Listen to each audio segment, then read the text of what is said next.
Welcome to the Dr. Wyatt Show podcast, where developing a long-lasting, happy relationship is the status symbol to achieve, and following my 6 marriage steps is a path to help get you there. I'm your host, Dr. Wyatt Fisher, a licensed psychologist specializing in couples counseling. To make sure you're hitting the mark in your relationship, check out my top 4 resources on my website, drwyattfisher.com. And those resources are my membership, my app, my retreats, and my coaching services. So be sure to check those out to make sure your relationship is hitting the mark. Today I'm going to talk about my top 4 dating fails. This is something I haven't shared before, but I have a lot of dating fails in my history that are quite comical. My family knows about them, my kids know about them, and the other day one of my kids was saying, you should post that on your podcast. So here I am, I'm going to talk about my top 4 dating fails. I'm sure a lot of you can relate to some of these dating fails, and I thought you would find it entertaining to hear me talk about them as well. So number 1. The first story of a dating fail is there was a girl I went to high school with, and this was our senior year, and I was really excited to go on a date with her. Her name was Heather. And so I asked her out on a date, and I thought it'd be a great idea to go rollerblading because I love to rollerblade. She had never been, but I thought I could show her how, and it would be a great date. So off we went. She drove, picked me up. I had rollerblades, and she had some old rollerblades she borrowed from somewhere. And we get to a park.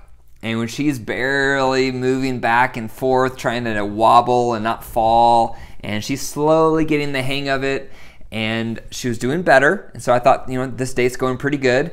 And we were at the top of a hill, and I rollerbladed down that hill, and then I looked at her, and she was scared to come down the hill. It was a concrete hill, like a concrete path. So I said to her, Heather, you can do it. You can do this. Come on. I'll watch you. You're fine.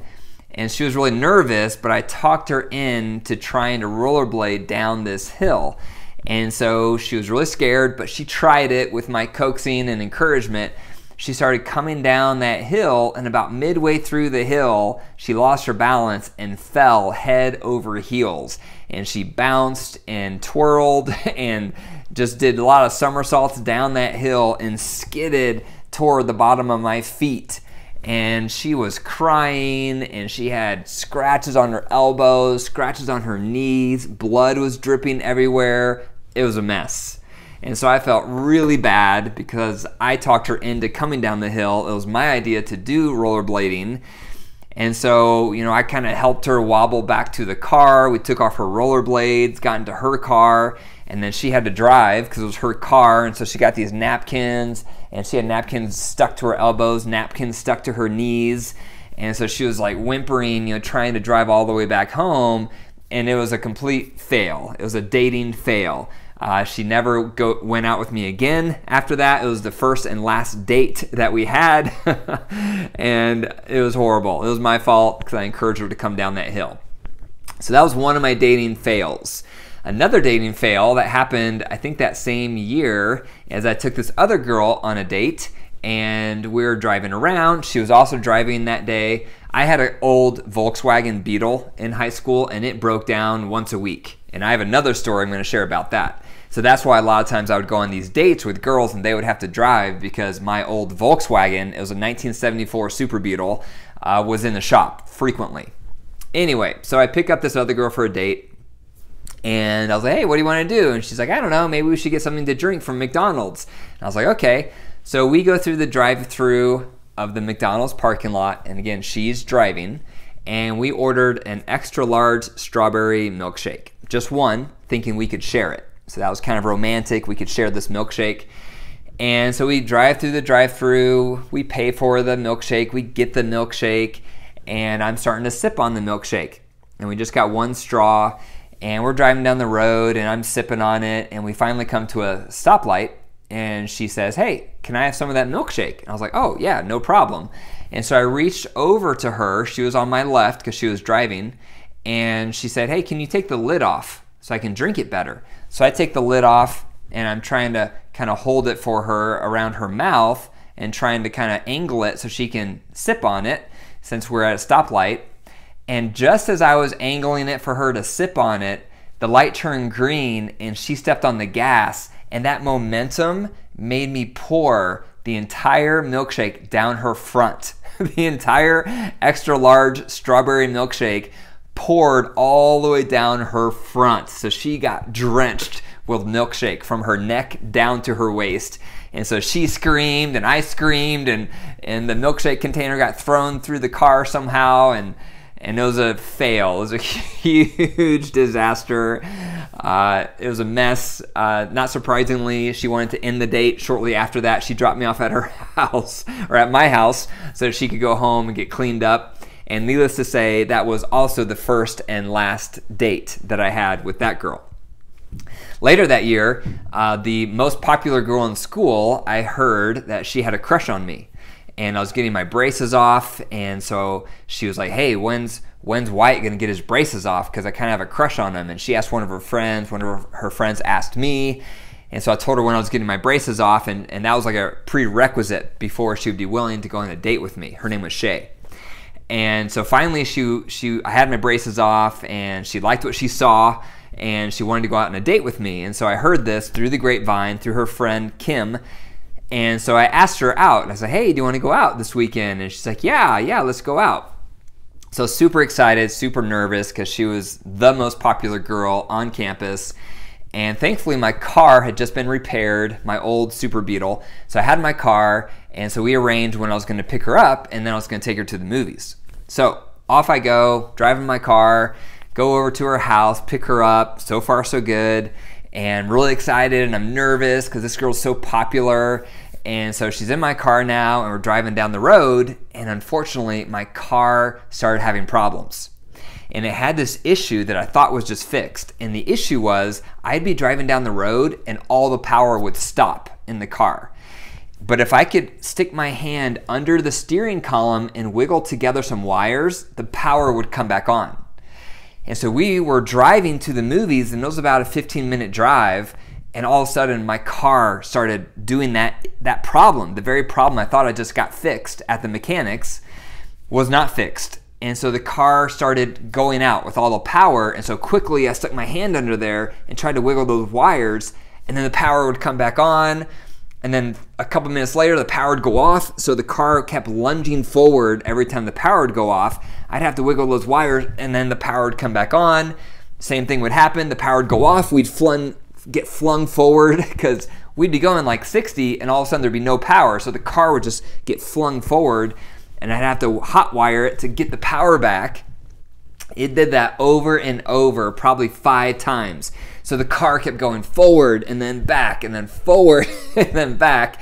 And then finally the car started sputtering, and I couldn't connect the wires any longer, so I knew the car was going to break down. So I pulled over into a neighborhood that was about a mile, maybe 2 miles from the movie theater. So we pulled over, had to park the car, and this was in Texas. And if you've never been in Texas, especially in the summer, in the middle of the day, it is hot. Like, people have heat strokes all the time. And that's where we were. We were in Texas, middle of the summer, and it was super hot. And so we parked the car, and then we had to walk, I think it was about 2 miles, all the way to the movie theater. So by the time we got there, we were both dripping sweat because of all the humidity, and it was not a good first impression. And so we did sit through the movie. Thankfully, she didn't leave right away. And then afterwards, we had to call our parents to come pick us up to get my broken down car. And she went her way, I went my way, and we never went on a date again. So that was another dating fail, is that date with Shay. Never forget it, with my car breaking down off and on, and then finally completely broke down. So that was my third dating fail when I was growing up. A fourth dating fail happened after my freshman year of college. So I had a high school sweetheart that I dated after those dating fails. And we actually never quite dated, but we always had a crush on each other. And when I moved out to college at CU Boulder, that's when we started dating. And she was then a senior in high school. And so after my freshman year of college at CU Boulder, I made a plan to buy a motorcycle and drive it from Colorado all the way to Texas to be with her. Her name was Sarah. Because we had started dating halfway through my freshman year of college, even though she was still back in Texas in high school. And so we fell head over heels. I thought she was the one, and I really felt like I loved her, and it was, just magical, like a lot of young relationships are. Anyway, so I made this plan. Okay, for the summer after my freshman year, I want to go back to Texas and be with Sarah. So I buy this motorcycle, and I had a friend, Bill, who was driving his car to Texas at the same time, and so I tried to talk him into getting a trailer hitch so I could hitch on my motorcycle on a trailer, but he refused to do that.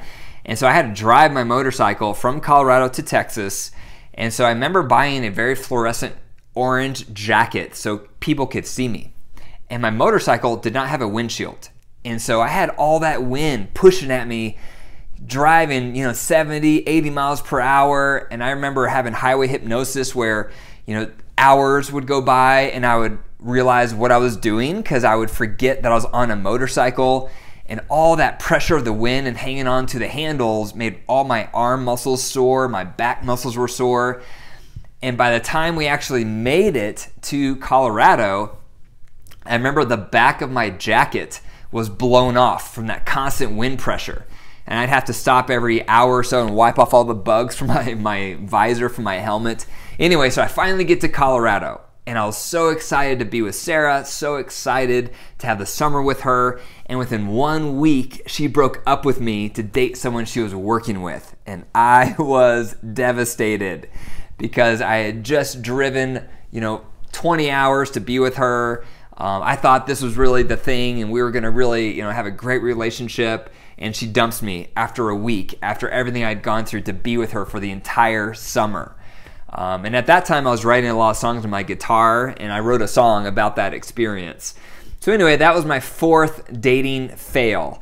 And actually, the fall after that is when I met my wife. And that's when I started dating her in college when I was a sophomore, and she was a freshman in college, and we were both at CU Boulder. So those are my 4 dating fail stories. I'm sure some of you can relate.